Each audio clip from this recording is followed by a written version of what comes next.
কিছু মনে না করলে বইটা একবার দেখবো? হ্যাঁ শিওর। আপনি পড়েছেন বইটা?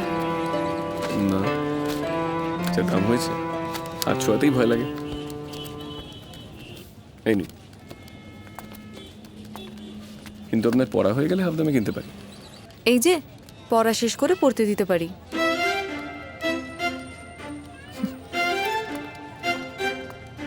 এটাই ফিক্সড প্রাইস? হ্যাঁ দিদি।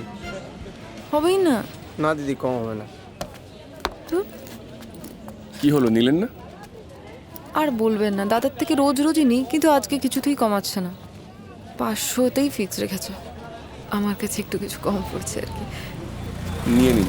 এরে চিজি, না না, ওরকম কোনো এসেনশিয়াল ব্যাপার নেই। আমার বই কেনার বাতিক আছে, আমি এক ফাঁকে এসে নিয়ে যাব। আমার কিনে দেওয়ার বাতিক আছে। আচ্ছা, আপনার ফোন নাম্বারটা দিন, কালকেই ফেরত দেবো কিন্তু। বাবা, হ্যাঁ তো তারা একেবারে কালকেই? বারে ধার নেবো, ফেরত দেবো না বুঝি? কেন? সমরেশ বসু তো আপনার কাছে জমা রইলই, শুধু আসলে ফেরত দিয়ে দেবেন।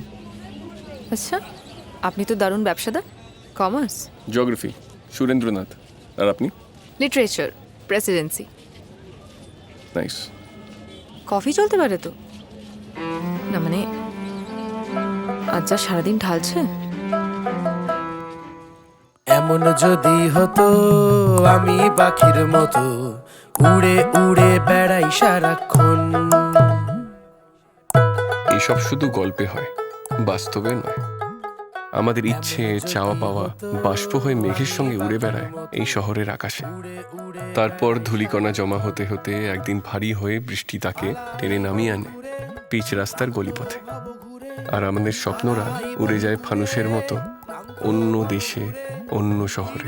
ঘরে কোথায় এমন ঘর, বৃক্ষতলে শুয়ে তোমার দুঃখ ছুঁয়ে, বৃক্ষতলে শুয়ে তোমার দুঃখ ছুঁয়ে, ঘুম আসে না, ঘুম স্বার্থপর। এমন যদি হতো আমি পাখির মতো উড়ে উড়ে বেড়াই সারাক্ষণ।